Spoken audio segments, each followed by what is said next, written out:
The Philosopher's Stone has a specific purpose, which was stated by Cagliostro. It is meant to prolong human life to a span of 5,527 years. To a free thinker, that appears laughable. In fact, however, it is possible, by means of special training, to prolong life indefinitely by learning to live outside the physical body.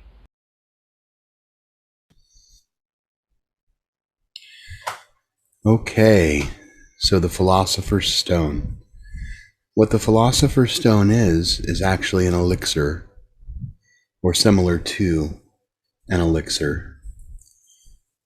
The idea comes from alchemy, whereas it is a substance one can drink that can change the electric charge of their body to allow them to live for eons and eons.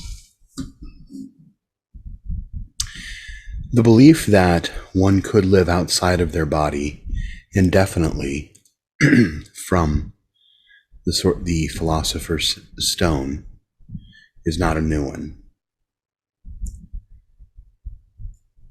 One of the things about autodidactic reasoning from a spiritual science point of view is that we can deduce hidden truths in these stories.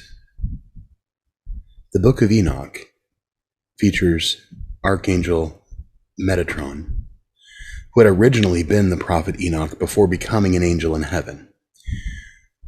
In the Book of Enoch, reflecting on what had happened to when Archangel Haniel came to take him on a trip from earth to heaven. Enoch, chapter 6, verse 1 through 18, records this. Rabbi Ishmael said, Metatron, the angel, the Prince of Presence, said to me, when the Holy One, blessed be he, desired to lift me up on high, he first sent Haniel, the prince, and he took me from their midst and their sight, and carried me in great glory upon a fiery chariot with fiery horses, servants of glory. He lifted me up from the high heavens, together with the Shekinah. The Shekinah is a physical manifestation of God's glory, specifically a feminine version. As soon as I reached the high heavens, the holy Kayat and the angels and the seraphim and the cherubim, the wheels and the ministers of the consuming fire, perceiving my smell from a distance of 365,000 myriads, said, what smell of one born of a woman? What taste of a white drop is this that ascends on high? He is merely a gnat among these who divide flames of fire.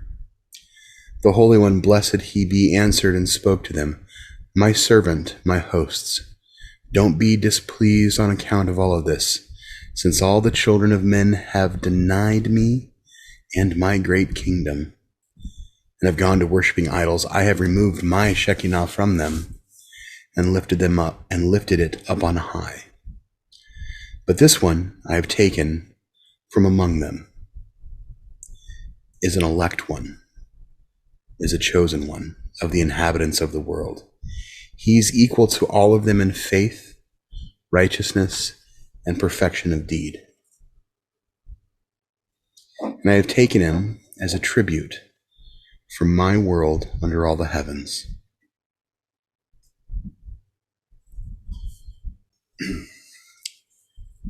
Genesis says simply in 5:24, Enoch walked with God, and he was not, for God took him.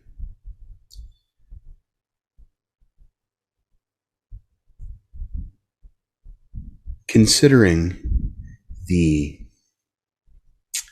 implications of the Philosopher's Stone, which would simply be to rearrange the charge, the electrical current, the electrical charge in one's body in a way that they can escape the lower heavenly realms and enter in the earthly physical realms and enter into the heavenly realms. is very, very telling. When Rudolf Steiner is reading about this, he's speaking about it from the point of view of Masonic high-level beliefs. These are the same people that we know that are exposed as to being the authors of Maya, the ones who sow the illusion, the ones who lie and take away the truth and hide the truth from all of us. They don't want you to know the entanglement that you have in the realm in which we live. They don't want you to know because they want to keep you charged and pointed away from God, pointed away from ascension. As to why that is, that could be a question for another day. But for today, the focus is whether or not it is true or it is false.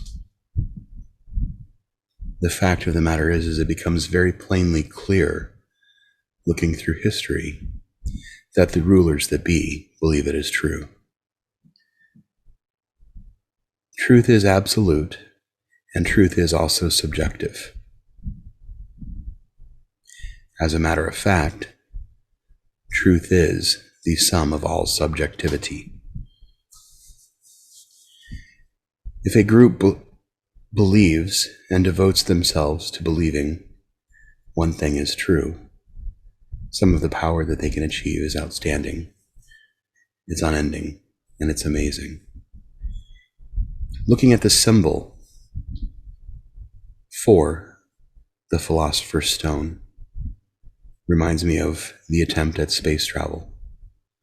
For there is a positive charge at the bottom of it. There is the realm in which we are entangled in. There is the sun, there is the moon. And then there is the desire to ascend to the higher worlds and to the higher realms.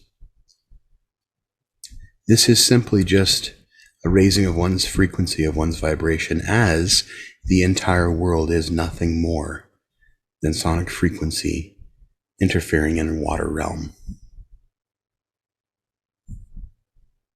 We are fools to think we can leave this realm and travel through space. Not in these bodies. These bodies will not exist outside of the realm, as they are an actual part of the realm. And that is why one cannot exist permanently in this body, but could potentially exist permanently disembodied.